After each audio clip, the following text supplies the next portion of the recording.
Sometimes it's appropriate to be a little abstruse, or maybe more abstruse than usual. And that is because sometimes we get caught in our mind to arrive at understanding. Mola Nasruddin went on one of his many pilgrimages, and when he came back one time, he told his friends at the coffee shop that he'd met the king of a certain far distant country, and that king had spoken to him. Well, Mola Nasruddin was instantly famous because around from the coffee shop it went through the whole town that Mola Nasruddin had met a king and the king had spoken to him. Until one day somebody asked the mullah, "Well, what did the king say to you?" And the mullah said, "The king said, 'Get out of my way.'"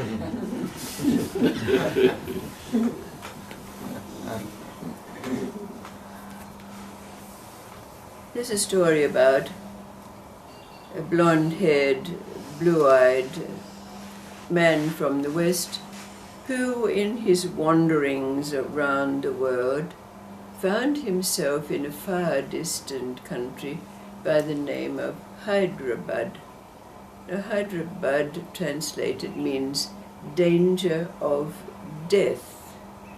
But this blonde-haired, blue-eyed Westerner wandered around the countryside, picking up a smattering of the foreign language, before he found himself in the city. But as soon as he got to the city, the Queen's soldiers took him into custody and took him straight in front of the Queen, who was called Queen Bilquis, and she was the Queen of Saba. Now, her claim to fame was that she had traveled to a far distant land to study under the very great magician, King Sulaiman.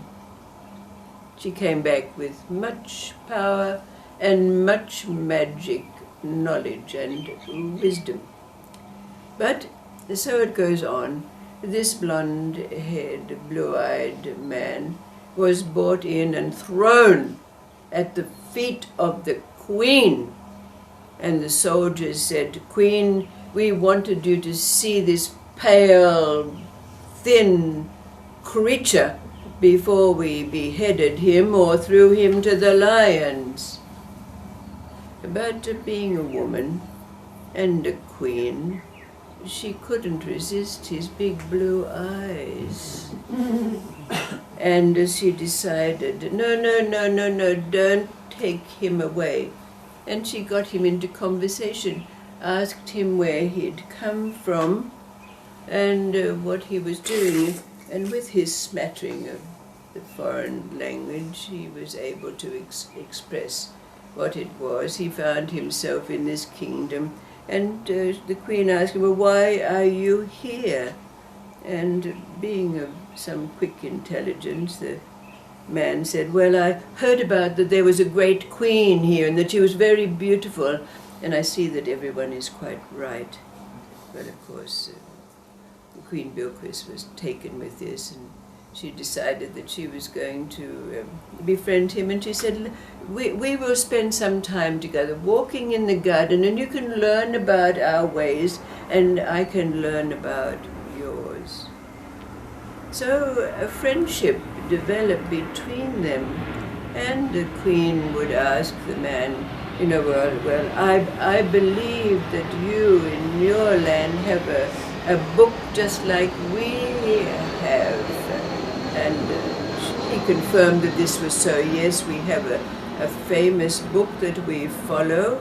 And the Queen said, "Well, maybe if you stay with me, you will be able to study our book and learn our ways and become like us." "Oh no," said the Westerner. I am true to my God and my book. I would rather die than change my faith. And the Queen said, good answer, good answer. And so the friendship developed. But as the friendship developed, of course, the courtiers in the Queen's court got very jealous. And the foreigner could see that there was a great deal of animosity and chatter behind the backs. And so one night, when the Queen had a great feast, and the foreigner was seated just beside her, the Grand Vizier of the Queen leant over to the foreigner and said something to him, which the foreigner did not understand. So he said, I'm sorry, would you repeat that again? I didn't understand what you said. The Grand Vizier, pretending to be angry, said, you don't understand?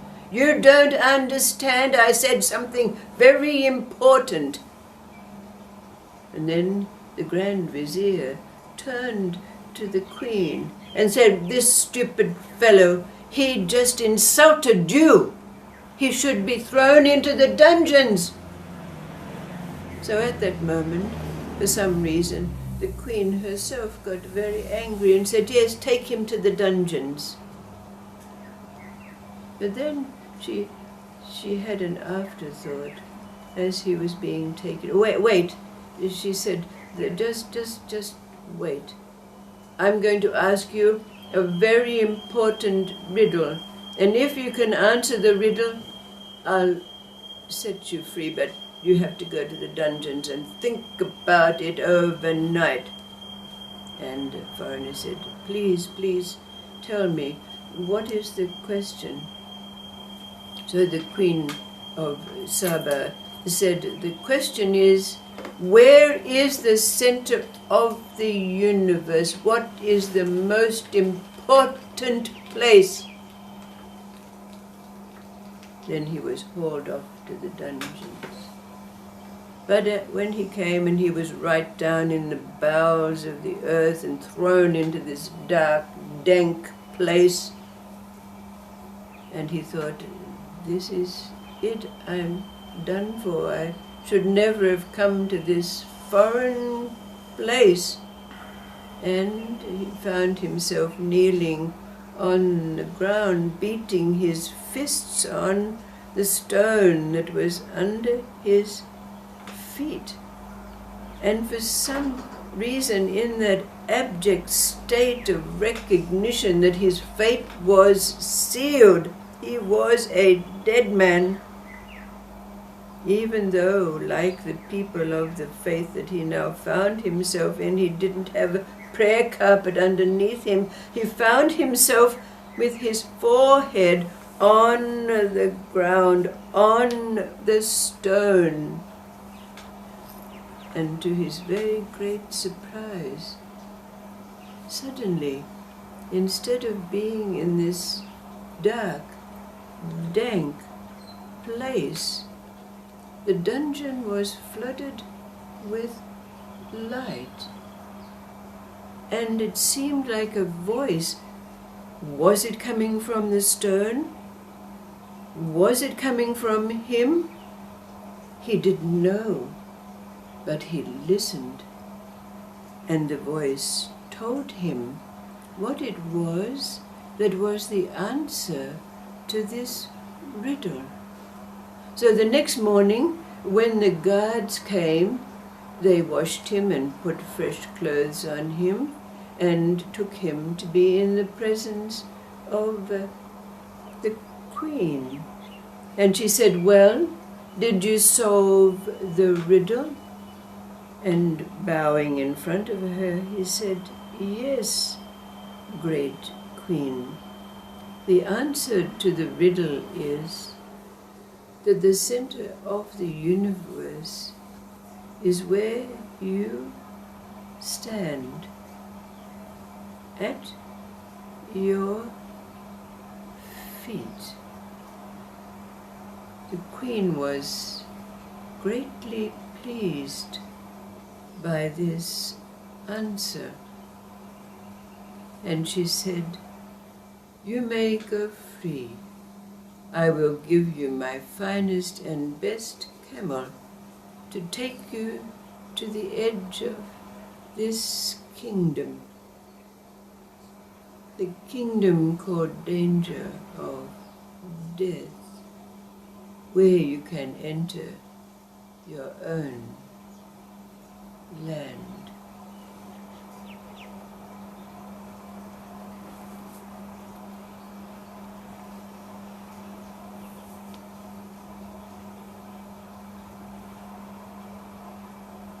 What's the deep meaning of this story for you? Knowing that we cannot arrive at understanding with the machinations of our mind.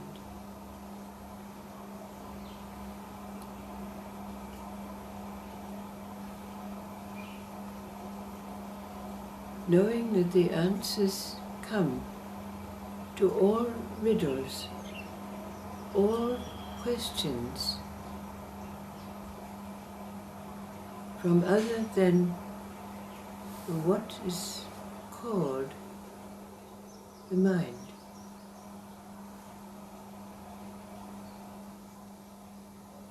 So from that place, if it's a place, what's the meaning of this story for you? Without thought, without mental exercise,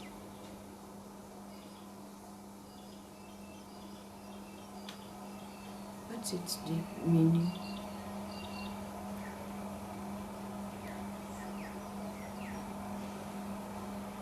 What's the answer to the riddle? Where is the center of the universe? Where is the most important place?